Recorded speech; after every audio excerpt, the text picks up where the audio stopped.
Why am I doing this to myself?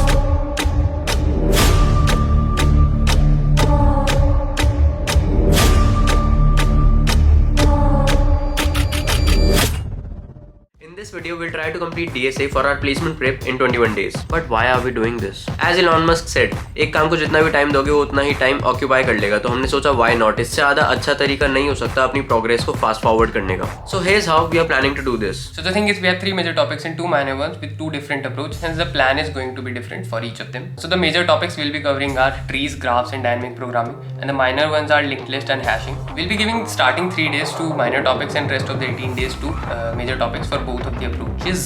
Now for the first approach, we'll be dividing those 18 days into 3 parts, 6 days each, and we'll be covering those major topics, trees, graphs, and dynamic programming respectively. And for the second approach, we'll try to complete the whole portion in 15 days, first 15 days, and then next 3 days will be question solving. So that's the plan of action as of now, and we all know how this works out. So let's see how it goes. Like, ride with me if you ride with me, you can slide with me if you feel like 550 on the 5 sticky, come get high with me, that's a deal, right? Ride with me if you ride with me, you can slide with me if you feel like 550 on the 5 sticky, come get high with me, that's a deal, right? That's a deal, right? That's a bet, right? That's a bet, right? That's a deal, right? That's a deal, right? That's a bet, right? That's a deal, right? That's a deal, right? That's a bet, right? That's a deal, right? That's a deal, right? तो अभी मैंने hashing start किया. Hashing के starting वाले part में open addressing कर रहा हूँ अभी. तो इसमें काफ़ी सारी वीडियोज़ हैं, अराउंड 24 वीडियोज़ हैं. तो मैं ट्राई करूँगा कि आज कम से कम हैशिंग तो कंप्लीट हो ही जाए, थ्योरी वाला पार्ट. ओके, तो अभी मैं ट्रीज़ पढ़ रहा था एंड ट्रीज़ में एक जगह पे क्यू डेटा स्ट्रक्चर यूज़ हो रहा है एंड मैंने वो पढ़ा ही नहीं. तो stack queue and D Q ये सब भी पढ़ना पड़ेगा, तो ये देखना पड़ेगा. एंड आज है Saturday night and most probably all nighter मारूँगा. अभी कितने 4 बज रहे हैं, तो 6 बजे सोएंगे. क्या बढ़िया था. मैंने अभी जस्ट हैशिंग ख़त्म किया है एंड इसके काफ़ी सारे एग्जांपल्स थे, काफ़ी सारे टॉपिक्स थे जो आई एम नॉट श्योर कि मेरे को अभी भी ढंग से समझ आए हैं. बट मैं आगे बढ़ रहा हूँ एंड मेरे को ऐसा लग रहा है कि आगे बढ़ूंगा तो शायद ये चीज़ें थोड़ी थोड़ी क्लियर हो जाएं. अब बाकी एग्जांपल्स करूँगा एंड थोड़े बहुत क्वेश्चंस प्रैक्टिस करूँगा. तो अब मैं ट्रीज़ करने वाला हूँ क्योंकि मेरे को एक दोस्त ने बताया था कि ट्रीज़ एक काफ़ी इंपॉर्टेंट टॉपिक है एंड अगर मैं वो कर लूँगा तो बाकी सारी चीज़ों में भी थोड़ा थोड़ा कॉन्फिडेंस आ जाएगा, जैसे क्यूज़ वगैरह. तो मैं ट्री शुरू करने वाला हूँ. वैसे तो अभी तक की पेस ठीक ठाक चल रही है, जो एक्सपेक्टेड स्पीड थी उससे थोड़ा सा स्लो है, बट फिर भी रोज़ काम हो रहा था. बट अब एक छोटा सा रोड ब्लॉक आ गया है. जो भी प्लान्स बहुत ज़्यादा एक्साइटेड होकर बनाए जाते हैं ना, उनके एल लग ही जाते हैं. क्योंकि हम स्टार्ट तो बहुत एक्साइटमेंट में कर देते हैं, बट आगे कोई काम है कि नहीं वो नहीं देखते. मेरे को किसी इंपॉर्टेंट काम से 3 दिन के लिए घर से बाहर जाना पड़ा, अपने दादा दादी के घर. एंड आई डोंट थिंक कि इन 3 दिन में मैं कुछ भी प्रोग्रेस कर पाऊंगा. Nevertheless, let's get back on track.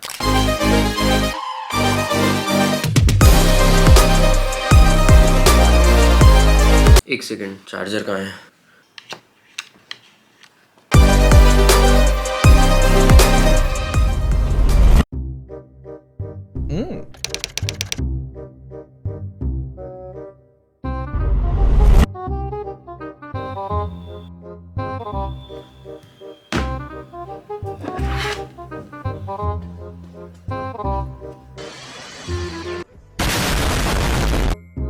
I wonder भुवन क्या कर रहा होगा.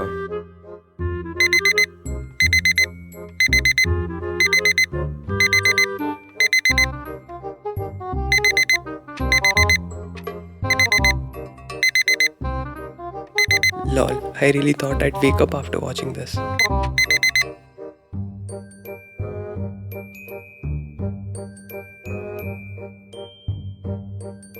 If you're still watching this video, then I'm assuming तुम्हें ये वीडियो अच्छी लग रही होगी. एंड इफ अच्छी लग रही है then please like the video, share the video and subscribe to the channel. Now continue.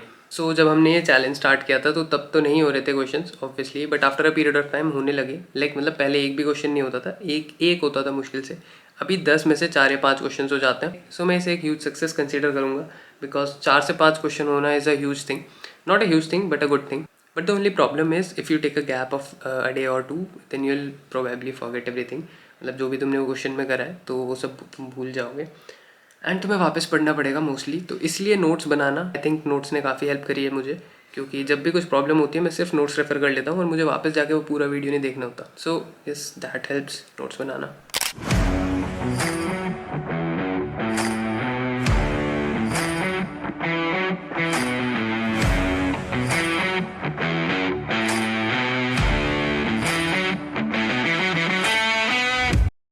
So to conclude, 21 days are over but we are left with many major topics. इसके पीछे काफ़ी सारे reasons हैं, तो उन reasons को जल्दी से discuss कर लेते हैं. So the first reason is we were not fully committed and हमने जितनी जोश से ये सब कुछ plan start किया था उतना जोश continue नहीं रख पाए and उसके बस excuses ही हैं, कोई वो major reason नहीं है.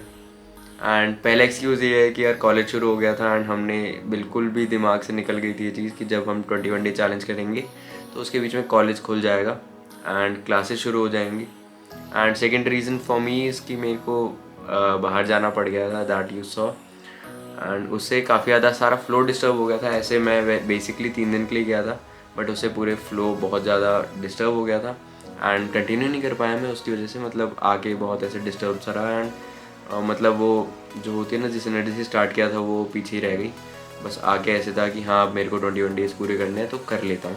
So third and last reason है दैट इज़ कि हमने इसको उतनी प्रायोरिटी नहीं दी एंड हमें कोई काम आता था तो उसको हम आगे कर देते थे एंड इसको हमेशा लास्ट प्रायोरिटी देते थे क्योंकि हमें लगता था कि इसकी अभी जल्दी नहीं है बट अगर ये काम अभी नहीं किया तो डेडलाइन मिस हो जाएगी. तो हमें टाइम मैनेजमेंट नहीं कर पाए अच्छे से और वो हमें करना चाहिए था. That's a mistake on our part and हम ये कंटिन्यू करेंगे ऑब्वियसली, तो आगे की अपडेट्स देते रहेंगे. इतनी सारी गलतियों के बिना भी ये टारगेट बहुत ज़्यादा बड़ा था एंड बहुत ज़्यादा अनअचीवेबल था. So is this even doable? Definitely yes, it is possible, and to be honest we were not that committed. Still, we learned more than what we would have without giving us a challenge, and yeah, that's great. I think it was worth it because there are many things that you can't actually learn by just reading theory. You have to do questions, you have to write code on the platforms to get comfortable with those platforms, and now we are comfortable with those platforms. So the topics we covered were trees, thoda sa graph, like 50% of graphs, around 40-50% of graphs, linked list, hashing, and a little bit of array because thoda matlab dimag se nikla hua. Now coming to the question, what approach is better? Should you simultaneously do the questions and theory, or should you do the theory first and then questions? So according to me, you should simultaneously do the theory and question because I opted for first theory and then question, and the problem with my method was I wasn't able to actually implement what I was learning. So finally 21 days are over and हम पूरा तो नहीं कर पाए but जितना भी किया उसमें काफ़ी ज़्यादा मज़ा आया and we would definitely recommend you guys to try this out as इसे एक छोटा सा पुश मिल गया एंड अब हम इसको कंटिन्यू करेंगे तो जल्दी ख़त्म भी कर ही लेंगे. And that's it for this video. अगर तुम्हें ये वीडियो पसंद आए तो leave a like, subscribe to this channel and comments में 1-2 और आइडिया दो यार इस टाइप के जो हम जिस पे हम वीडियोस बना सकते हैं. See you in the next one.